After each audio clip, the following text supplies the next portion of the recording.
Thank you. There's a case out of the Supreme Court of New York that was filed. It's Dunphy versus Rudy Giuliani.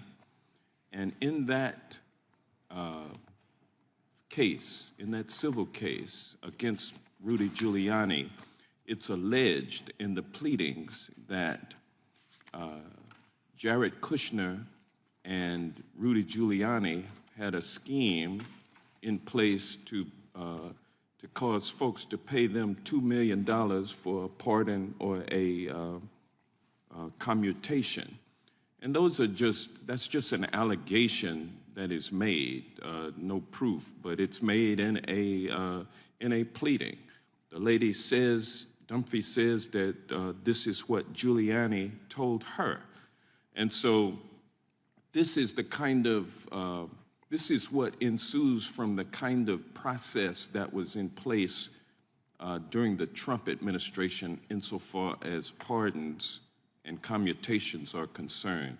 Professor Osler, can you walk us through how past administrations have typically reached pardon and clemency decisions and how that process differed from whatever the process was for Trump?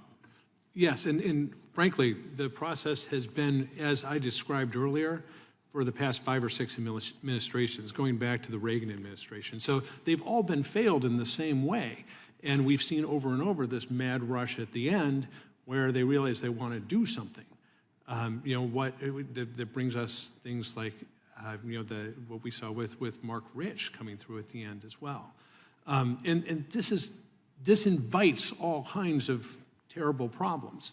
And probably more than looking at prior administrations, which had the same system, it's smart to look at other states or the state systems where we do see some high functions. I guess the point I want to make is that it is a good idea to have a system in place like the Obama administration had that it did not deviate from, and there was no mad rush to issue pardons and commutations at the end of, in the final hours of a administration, and the mechanism protected against insiders getting pardoned, like Paul Manafort and Roger Stone.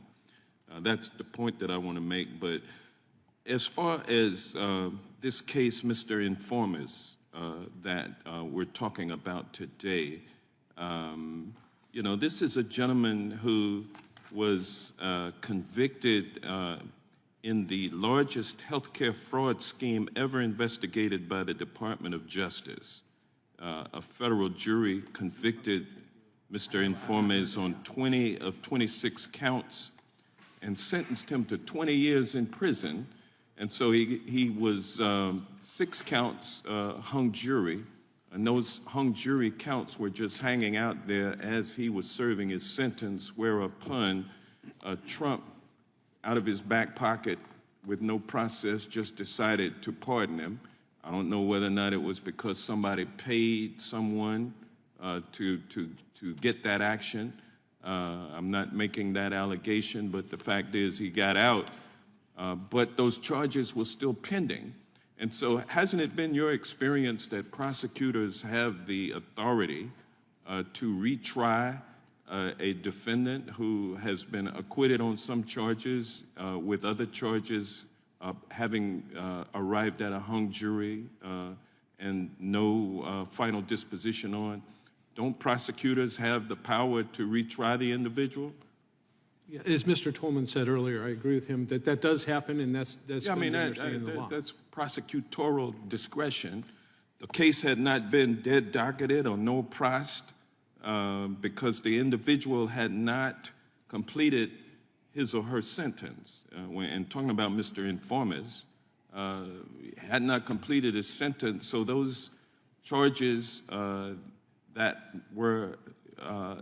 the jury hung on were still hanging out there, and then he gets a clemency, gets out of jail, and now the prosecution wants to charge him, wants to try him on those charges. Nothing wrong with that. Happens every day. And by the way, Republicans talk about a two-tier system of justice. But they talk about it in terms of being for white males who've always been privileged, when I find that we have a two-tier system of justice for people of color. Gentlemen's time has expired. That is some of the most